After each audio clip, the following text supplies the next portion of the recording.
As the privacy campaigners stood their ground, another Edward Snowden leak emerged. It turns out that it's not just the U.S. that might have been prying into Germany's classified affairs. Laura Smith is in London with the details.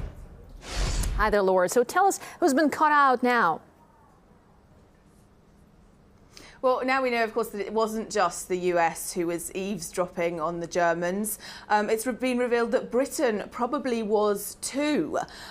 This information comes from the Edward Snowden leaks, from NSA documents, from aerial photographs, and of course from past form.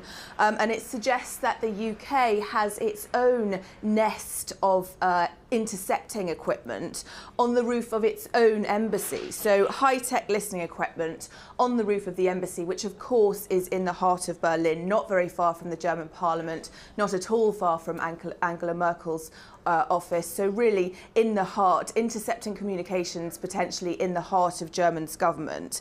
It can, this equipment, intercept mobile phone calls, and it's well known that Angela Merkel conducts a lot of government business through mobile phone calls and also through text messages. It can also intercept Wi-Fi data and longer distance communications right across the German capital. So it's incredibly intrusive potentially. The Germans, of course, are up in arms about it. One MEP has said that the operation is clearly targeting politicians and journalists and questioning whether they really are enemies of Britain, if you like. And he says it's hardly in the spirit of European cooperation that everyone's going on about all the time. And of course, it's incredibly awkward for the British. Red faces all around. The British ambassador has been summoned to the German foreign minister to try to explain himself. Well, of course, this isn't the first time that a close friend of Germany has been up to no good, right? Yeah, that's right. We already knew about the US and their listening equipment, and it's basically the same deal. Equipment on the roof of the embassy, which if you see pictures of it, it's pretty obvious that it's there. It's a sort of white box. But apparently it's not visible from the street at all. And it's real spy novel stuff, all of this. The operations were staffed by people inside the embassy, but very few staff, and working undercover so that even their colleagues didn't know what they were doing. And the US has now scrambled to limit that damage by shutting down this intercepting nest. We know that from thermal imaging. We know that activity inside the nest has been significantly reduced.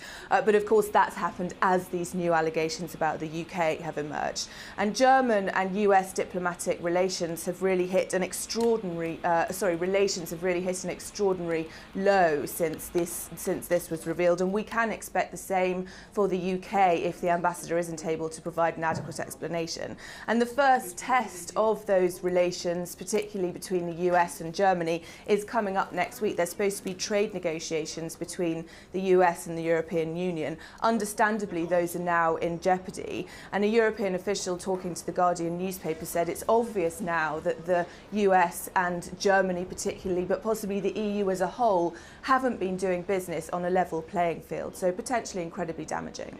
Well, indeed, and must be a very embarrassing situation for the countries caught red-handed doing that, and certainly not an easy backdrop for negotiations between the parties involved. Laura Smith, thank you so much for bringing us this update from London. And Jen Stomber from Germany's Pirate Party doesn't think his country's an entirely innocent victim. The German government, of course, did notice what was happening on the rooftop of the US embassy and the UK embassy, because it's clear for everybody who looks at that building what's going on there. But I think that the German Interior Secret Service, they are not allowed to investigate on their allies. And this is simply because Germany right now is a third-class partner of the US, and they want to become a first-class partner. So our government is simply selling our privacy and their own privacy to climb up the ladder.